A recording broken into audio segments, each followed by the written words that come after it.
ये हमारा एक होममेड कूलर और इसी में बनाया है इस प्लास्टिक डब्बा का यूज करके। आप भी इस गर्मी के मौसम में इस होममेड कूलर को बनाकर इसके ठंडे हवा का मजा ले सकते हो। ये 100% वर्किंग है। तो चलो देखते हैं इसका मेकिंग वीडियो।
फाइनल केस हमारा कंप्लीट हो चुका है, छोटा सा होममेड कूलर। आई होप आप इसका कनेक्शन डायग्राम समझ गए होंगे, क्योंकि मैं इसके अंदर का कनेक्शन डायग्राम नहीं दिखा पाया हूँ इतना सही से।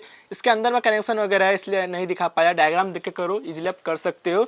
अभी हमें करना है इसे टेस्ट। उससे पहले यहाँ पे देख सकते हो मैं इसके बॉर्डर में कुछ कलर किया हूँ, कलर नहीं किया हूँ, यहाँ पर कलर पेपर को चिपकाए हूँ जो अच्छा लुक दिखने के लिए। और इसी तरीके से इसका जो कूलिंग दो साथ मुझे पेड लगाए हैं, और यहाँ पर भी देख सकते हो मैं कलरिंग पेपर को चिपका दी हूँ जो देखने में काफ़ी अच्छा लगता है। तो चलो बिना किसी देरी के हम लोग इसे करेंगे टेस्ट। और गेस यहाँ पे देख सकते हो इसके कवर में यहाँ पर जो बहुत सारा होल किया हूँ, इसलिए किया हूँ कि इसके अंदर से हमारा हवा जो अंदर जा सके और इधर से निकल सके। तो चलो इसके अंदर पानी डालकर टेस्ट करते हैं। उससे पहले गेस मैं बताना चाहूँगा यहाँ पर जो मैं पावर सप्लाई का यूज करूँगा, ये सेम यहाँ पर 12 वोल्ट का पावर सप्लाई यूज करने वाला हूँ। आप यहाँ पर बैटरी का भी यूज कर सकते हो। तो देख सकते हो ये मेरा बनाया हुआ है। तो चलो बिना किसी देरी के करते हैं इस कूलर को टेस्ट। यहाँ से मैं डालता हूँ पानी को। पानी मुझे यहाँ पर बहुत कम डालना है क्योंकि स्पेस हमारा बहुत कम है।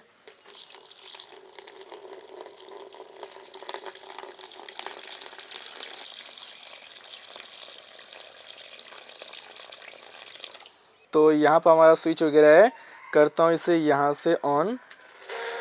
और अभी आपको दिखाता हूँ कि देख लो इसके अंदर में कोई भी वाइब्रेशन नहीं हो रहा है। जो भी हमारा साउंड है वो मोटर का साउंड है।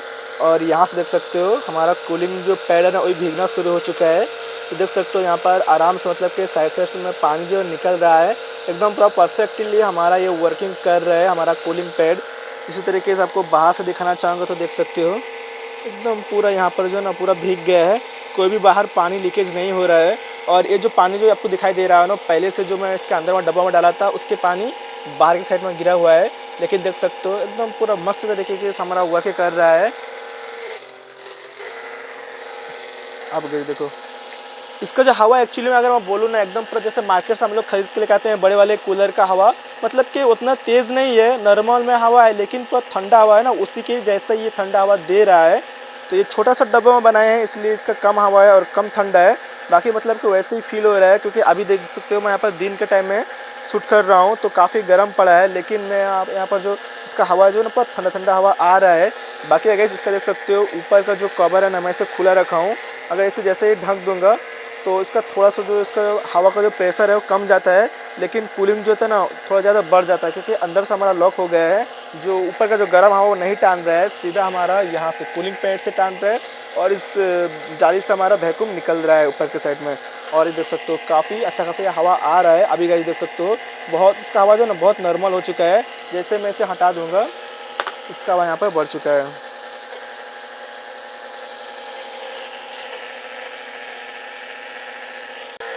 तो यहाँ से मैं ऑफ़ करता हूँ।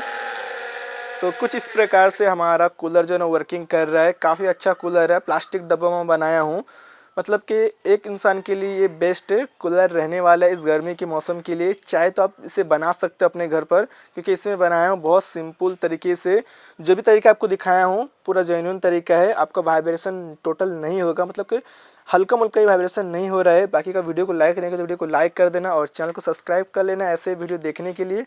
तो चलो मिलते हैं नेक्स्ट वीडियो में।